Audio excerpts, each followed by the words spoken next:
hay personajes y hay personas que trabajan en El Gordo y la Flaca que de verdad son necesarios, urgentes, que siempre queremos verlos en pantalla, y uno de ellos es nuestro querido Oscar Petit, nuestro querido Oscarito de Hollywood, que ha estado en El Gordo y la Flaca desde hace muchos años y en Univisión. Tiene una historia de, creo que de 30 años trabajando en la cadena. Oscar, bienvenido a Esto En Confianza. Nosotros somos muy buenos amigos desde hace muchísimos años. Gracias, Tania, pero no son 30 años, son 26. Ajá, bueno, son más allá de 25, ya casi llegando a 30.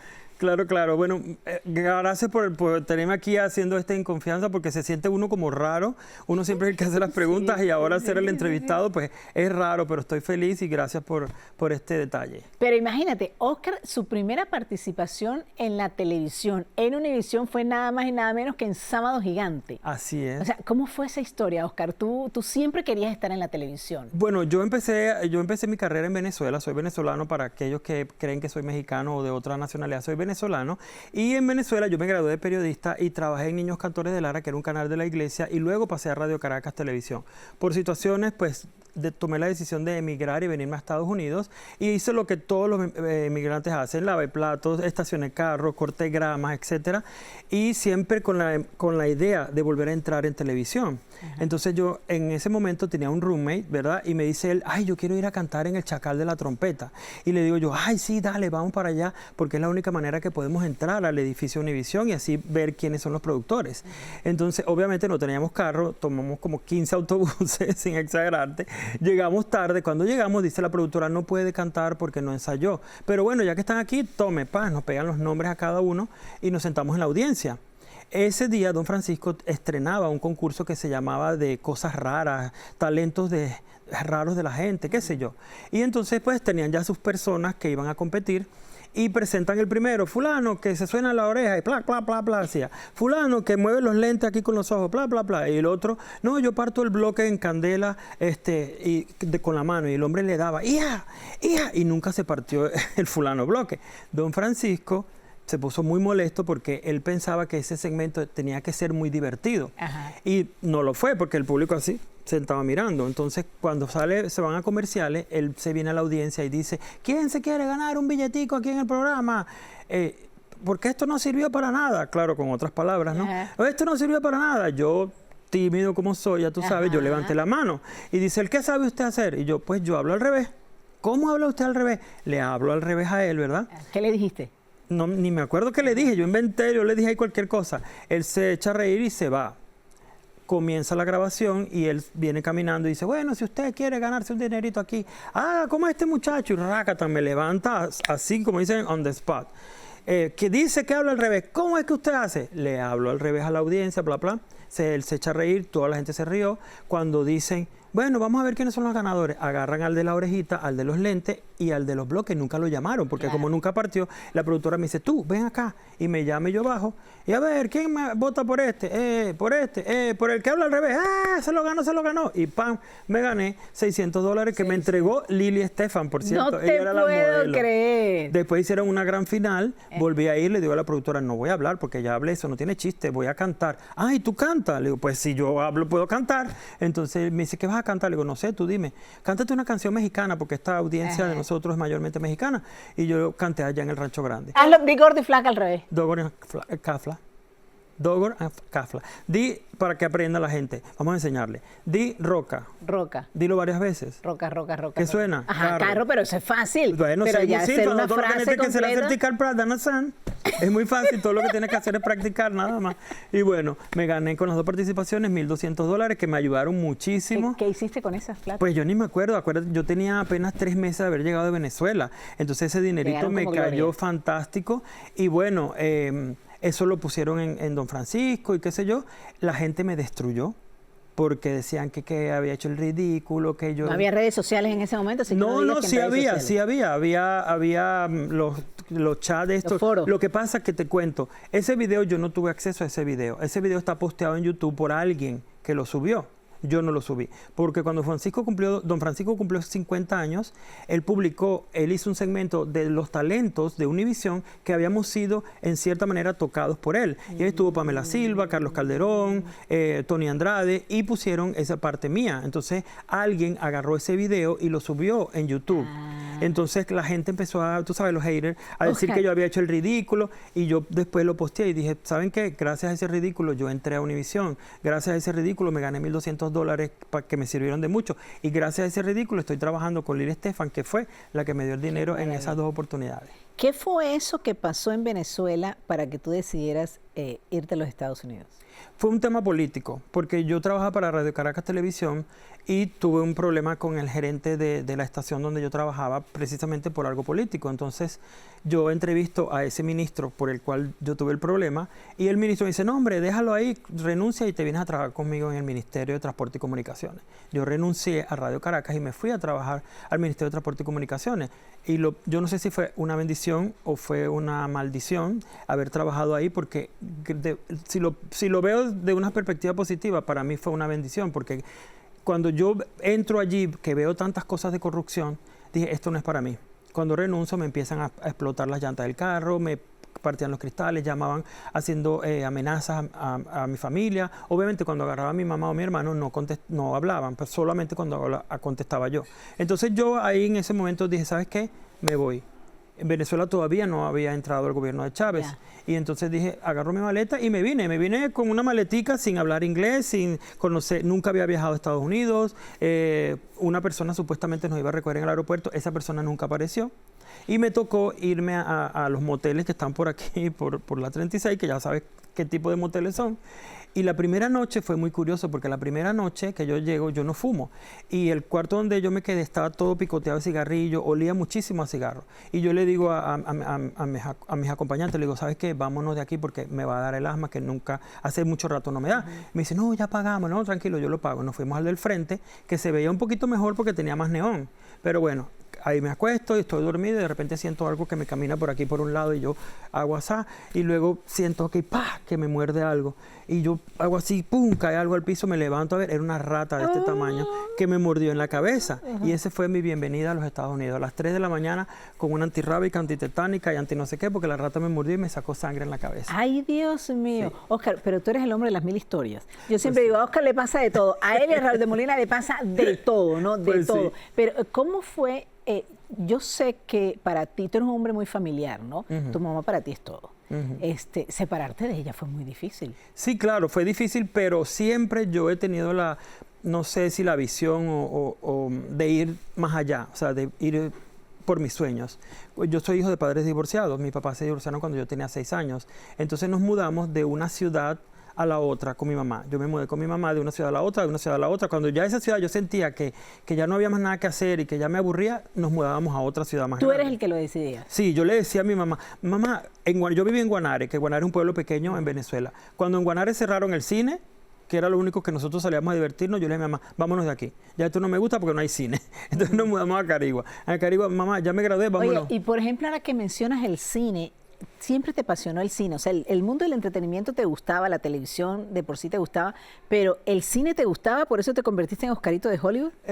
Sí y no, o sea, yo cuando empecé mi carrera, yo empecé como periodista de sucesos. Yo hacía todo lo que era policiales, todo lo que eran persecuciones a ladrones, la nota roja que llaman en algunos noticieros.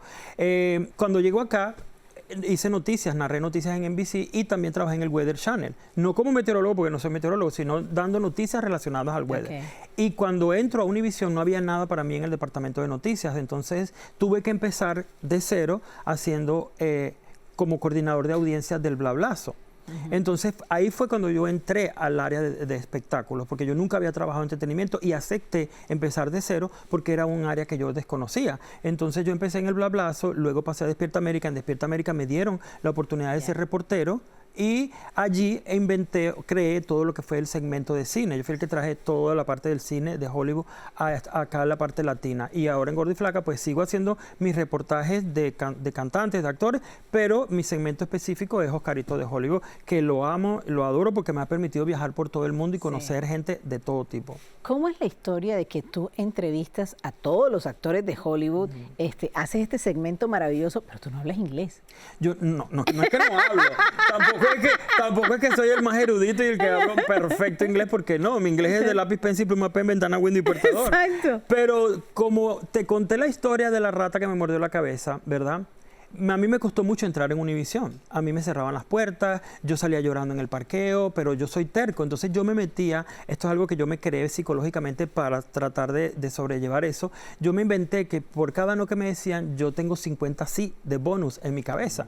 Y ahí voy a buscar trabajo o lo que sea. Me dicen, no se puede porque estás overqualified o lo que sea. Tengo 50 sí para seguir tocando hasta que alguien se cansa de mí y abre la puerta, y así es. Así porque si a mí me murió una rata y sobreviví a esa mordida de rata, yo puedo pasar lo que sea, a mí no me importa. Y entonces cuando yo empecé lo de Hollywood, yo no hablaba inglés, ¿me entiendes? No es que ahora soy Shakespeare, no, yo no hablaba inglés, pero yo me arriesgué. Yo dije, pues ya tengo el no en la mano, vamos a ir por el sí. Y entonces cuando yo empecé, yo llamé a todos los estudios, le escribí a todos los estudios, mira, yo trabajo en Univisión, pensando que, Univisión me va a abrir las puertas, el hecho de trabajar acá. Nadie me paró, nadie me hizo caso, hasta que por allá un estudio vino y me dijo, ¿quién es usted? ¿Qué es lo que quiere? Y yo, no, mira, yo soy competitivo de Univisión y quiero hacer entrevista con los... Ok, mándanos tu background check, tu check policial, tu récord, no sé qué. O sea, me pidieron una cantidad de requisitos, yo le mandé todo, por allá me hablaron y me dicen, ok, tenemos 2 minutos nada más. Y yo, está bien, 2 minutos está perfecto. Ok, nos vemos tal día en tal hotel. Llego yo ahí tal día a tal hotel, me siento y pum, sientan ahí al lado un gatico. Un gato de verdad. Y yo, bueno, esperando que llegara el dueño del gato. Entonces yo le digo a la muchacha, el actor. Me dice, no, empieza. Él es el actor, el gato. Y yo, ¿el gato? Me dicen, la película se llama Cats and Dogs. Y yo, ¿qué rayo yo le voy a preguntar a un gato de verdad? Y honestamente, que no me odien los cat lovers, pero yo no soy fan de los gatos, yo soy más fan de los perros. Claro. Entonces yo le hablaba al gatico y el gatico se volteaba, venía el entrenador y le decía, Kiri, Kiri, Kiri, porque tenía que mirar al frente, hasta que, bueno, yo me sentí el más ridículo del mundo, porque yo decía, Dios mío, se están burlando de mí. O sea, todo eso pasaba en mi cabeza. Yo tenía que hacer la pregunta al gatico, luego ponerme así como que él me estaba hablando, inventar la respuesta en fracciones de segundo, una respuesta que fuera adecuada a lo que el gatico decía, ¿no? Supuestamente. Y yo sentí que esos 2 minutos se me hicieron eternos. Pero bueno, después, gracias a eso, yo salí de ahí con mi frente en alto y le hice. ¿Y la entrevista pasó al aire? Sí, la entrevista salió en Despierta América. Y ellos quedaron fascinados con el resultado. Me presentaron a otro estudio, luego a otro estudio, luego a otro estudio. Y luego del actor Z, que nadie quiere entrevistar, pasé al B y luego al A. Y luego ocurrió lo que ni yo, ni Univisión, ni los estudios se imaginaron, que fue traerlos agarraditos de la mano a Despierta América en vivo a las 7 de la mañana. Y hoy por hoy, todos van a Despierta América, todas esas grandes figuras. Y tú has entrevistado a los más grandes, pero por ejemplo, me mencionaste ahora algo que cuando estabas entrevistando al gato tú pensabas que se estaban burlando de ti. Sí. ¿En algún momento de tu vida sentiste eso, que alguien se burlaba de ti o que alguien no quería cuando salías llorando en Univisión porque no te daban la oportunidad o te sentiste con bullying? Sí, claro, por supuesto, sí se siente y es lamentable, ¿sabes? Que a veces el bullying viene de nuestra misma gente hispana, y porque mucha gente dice, no, que los americanos nos discriminan, que nos rechazan, etcétera. Yo he sentido más apoyo de los americanos que de nuestra propia raza, de nuestra propia gente, ¿me entiendes? No sé si será por envidia, no sé si será por inseguridad quizás, pero yo trato de no hacerle caso. Claro. Yo trato de poner doblemente esfuerzo para hacerlo. A mí me han dicho que soy feo, a mí me han dicho que hablo muy mal, a mí me han dicho de todo y yo no le hago caso porque, mi amor, si yo sobreviví a una mordida de rata, ¿tú crees que no voy a sobrevivir a alguien que me diga que es feo? Porque lindo no soy, pero tampoco tan feo soy, ¿sí me entiendes? Por lo menos tengo mi sazoncito, ¿me entiendes? No, pero por supuesto, y además lo más importante es el carisma que cualquier persona tenga para poder no quiero decir engatusar, sino enamorarla. Sí. Porque yo veo entrevistas, por ejemplo, a Vin Diesel. Vin Diesel te quiere muchísimo. O sea, bueno, pero es que también... Steven Spielberg, tú tienes una historia con Steven Spielberg increíble. Bueno, lo que pasa con Vin Diesel es que cómo empezó nuestra relación. Vin Diesel fue el primer artista de carne y hueso que yo entrevisté, así en persona.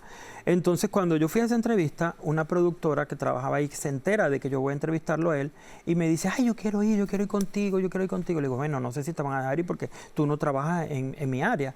Entonces, pero bueno, para hacerte la historia corta, la dejan que ella se vaya conmigo. Esa productora era un poquito...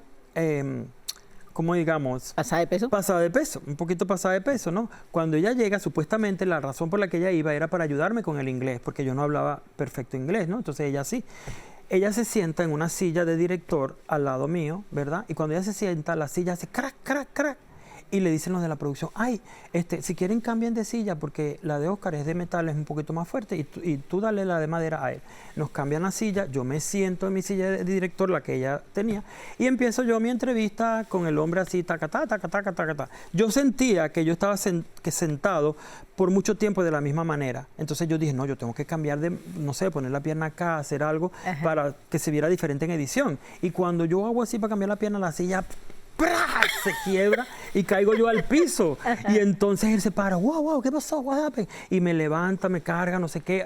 Obviamente, el poquito inglés de Follow Me to America que yo sabía se me fue, ya tú sabes para dónde. Entonces, bueno, retomamos la entrevista. Cuando retomamos la entrevista, yo le iba a hacer la pregunta que si él estaba consciente del éxito que iba a tener siendo protagonista de una película. Esta fue mi pregunta en inglés. Are you aware of the exit? Entonces yo veía y él dice, ¿qué? Excuse me, what? Y la otra decía, success, success. Pero yo le dije, exit, que salida. Claro, y entonces, claro. nada, fue muy chistoso y así comenzó nuestra historia. Yo le presenté a que es su novia hoy por hoy. Le presenté a otra novia que no funcionó. Entonces, hay una relación así. Oye, cool. ¿Qué pasó con Steven Spielberg? Con Steven Spielberg es mi ídolo de toda la vida, desde que yo estaba en Venezuela. Imagínate todas esas películas. Yo voy a Nueva York a hacer una entrevista de una película de él, pero a mí nunca me dijeron que yo le iba a entrevistar a él, porque si no, yo me hubiese preparado, tú sabes, es mi ídolo. Cuando llego allá me dice la muchacha, ay, vas a entrevistar al señor Spielberg. Y yo, ¿qué? ¿Cómo que lo voy a entrevistar? Yo no estoy preparado. ¿Cómo se te ocurre decirme esto? Y yo me puse muy nervioso, me bajó la presión, las manos se me congelaron del susto, pues. Entonces, cuando voy entrando al cuarto, ella me agarra por la mano, me dice, ¿cómo es que es tu nombre? Y yo le digo, Oscar Petit. Entonces ella viene y me presenta, aquí está Oscar Petit y he's freaking out. Porque yo le dije, I'm freaked out, le dije yo, ¿no? Entonces dice, he's freaking out. Y yo, ¿cómo está? Me vende así. Entonces él muy amable dice, no, está bien, Oscar, no pasa nada, ven, entra, tal. Yo con mis nervios y todo, le hago la entrevista salió bien. Cuando termino, le digo, ¿yo me puedo tomar una foto con usted? Me dice él, sí, claro. Y yo, en ese momento, los celulares eran BlackBerry, ¿te acuerdas? Una foto horrorosa que tomaba. Y yo aprieto mi BlackBerry, me tomo mi foto y yo salí así, flotando en el aire. Yo no puedo creer, Steven Spielberg se tomó una foto conmigo, mi ídolo, wow, yo mostraba la foto. A los 5 minutos viene la chica otra vez y me dice, mira, que el señor Spielberg quiere que regreses, que él quiere pedirte algo. Y yo venía haciéndome la historia, oh my God, ahora voy a hacer E.T. 2 con cabezota. Yo, wow, Steven Spielberg me está llamando. Y entonces cuando yo llego ahí al cuarto me dice, mira Oscar, como tú perteneces al mercado hispano y representas a la comunidad hispana, yo quiero que tú me hagas un comercial para promover la película dentro del mercado hispano en español. ¿Tú aceptarías? Yo te voy a dirigir. Yo, ¿qué? Steven Spielberg me va a dirigir. Claro, por supuesto, vamos, let's do it. Entonces yo empiezo y me dice, ok, cuando yo te diga, mira esta cámara, luego volteas a esta, luego volteas a esta y ya, that's it.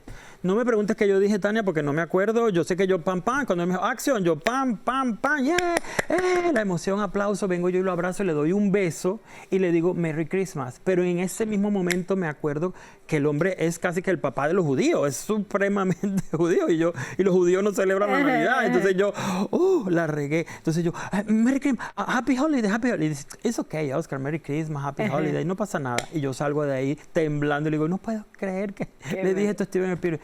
Y después que nos volvimos a ver, yo le conté la anécdota porque la gente, tú sabes cómo son las redes sociales, el bullying. Yo me tomé mi foto con él y la publiqué en las redes, obviamente, súper orgulloso. Y luego ellos agarraron esa foto y la colocaron con una donde él estaba con E.T.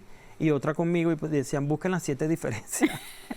¿Eso te afecta? No, para nada. Yo más bien la reposteé. Yo la reposteé porque, mira, cuando tú aprendes a reírte de ti mismo, nada te afecta. ¿Sí me entiendes? Cuando tú te molestas por alguien que te haga un comentario, lo que sea, tú le estás dando la oportunidad de esa persona que te controle y te domine, porque ellos tienen el poder. Entonces, ¿cómo tú le quitas el poder a esa gente? Burlándote de ti misma. Por ejemplo, a mí Raúl siempre se está metiendo conmigo y burlándose y echándome broma. A mí no me molesta para nada. Yo feliz, ay, dale, Raulito, sigue así, porque yo sé quién soy, yo sé hasta dónde puedo llegar, yo sé lo que soy, o sea, no me molesta absolutamente para nada. Oscar, ¿cómo eres tú cuando no estás en Gorda y Flaca? Aburridísimo.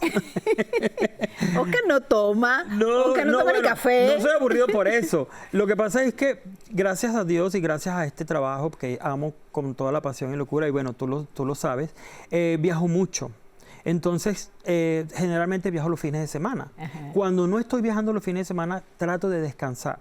Y pues, como lo dijiste al principio, soy muy familiar, muy hogareño.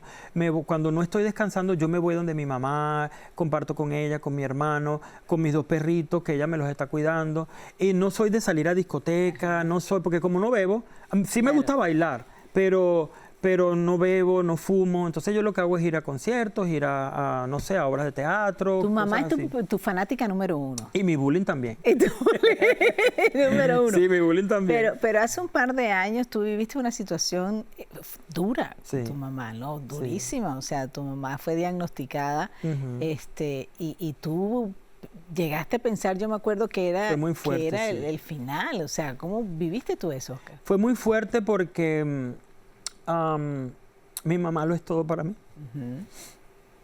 Mi mamá es padre y madre y pues obviamente cuando le dan la noticia yo me quedé en shock.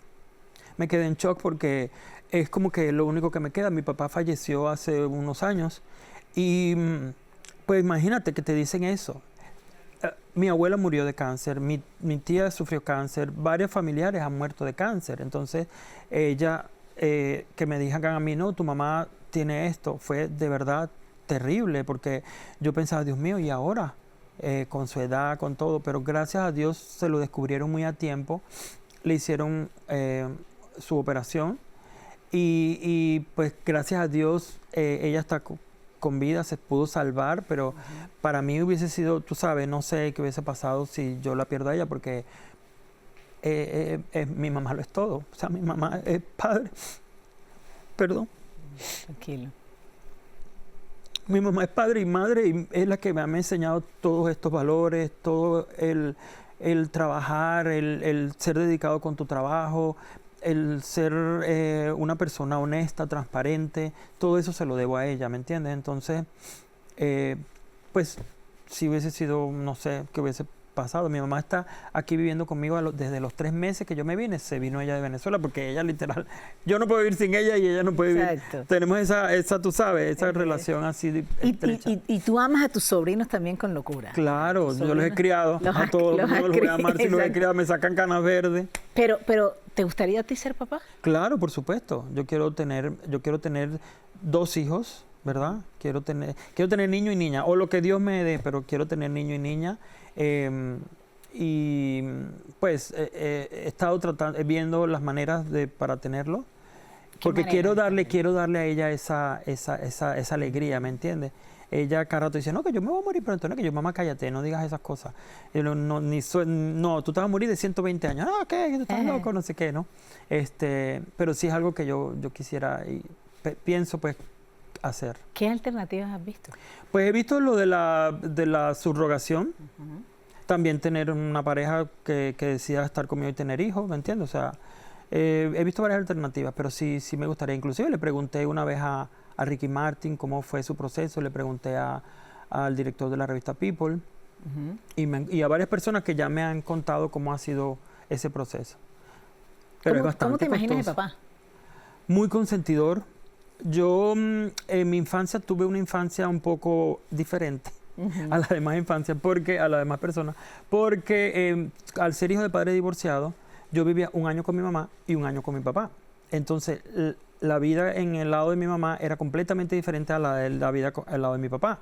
Yo no estoy loco porque Dios es muy grande, ¿sí me entiendes? Porque de verdad que eso era para volverse loco. Bueno, más loco. Más loco. Porque era para volverse loco, ¿me entiendes? Porque aquí era mucha represión, aquí era mucho odio y mucho rechazo por parte de la familia de mi papá. ¿Por qué? Porque como mi mamá fue la que metió el divorcio, Entonces era muy mal visto en la sociedad en aquella época que la mujer dejara al hombre. Entonces mi mamá al hacer eso era una pi, y nosotros por consiguiente éramos los hijos de pi, ¿me entiendes? Entonces había mucho rechazo por parte de mis tías. Mis tías, me acuerdo perfectamente, se iban a... Esto nunca lo he contado. Mis tías se iban de viaje para Miami, para Colombia, para cualquier lado, y a todos mis primos que éramos contemporáneos les traían de todo, chocolates, carritos, etcétera, de Miami, Colombia, Curazao. Y a mi hermano y a mí no nos traían ni un caramelo. Yo, con 7 años, yo anteponía lo que yo pudiera pensar para mí, y me iba corriendo a la bodega de la esquina y le decía a la señora Carmen, por favor, fíjeme unos chicles, una chupeta, algo, y me la mete en una bolsita de papel. Y yo venía corriendo por la puerta de atrás y se la daba a mi hermanito. Mira, hermanito, lo que te trajeron a ti también, porque yo no quería que él sufriera. Pero y yo tenía 7 años también. Perdón. Entonces, perdón. No, está bien, Oscarito, está bien. Fue duro, fue duro, ¿me entiendes? Crecer así en esa situación. Yo crecí odiando a todo el mundo. Yo crecí, a mí no me importaba nada, porque mi corazón estaba blindado, porque yo tuve que proteger a mi hermano pequeño desde 7 años. Y a mí me decían, nació fulano, se murió fulano, ok, no pasaba nada. Gracias a Dios que siempre he tenido, no sé, esa luz o ese ángel que me cuida.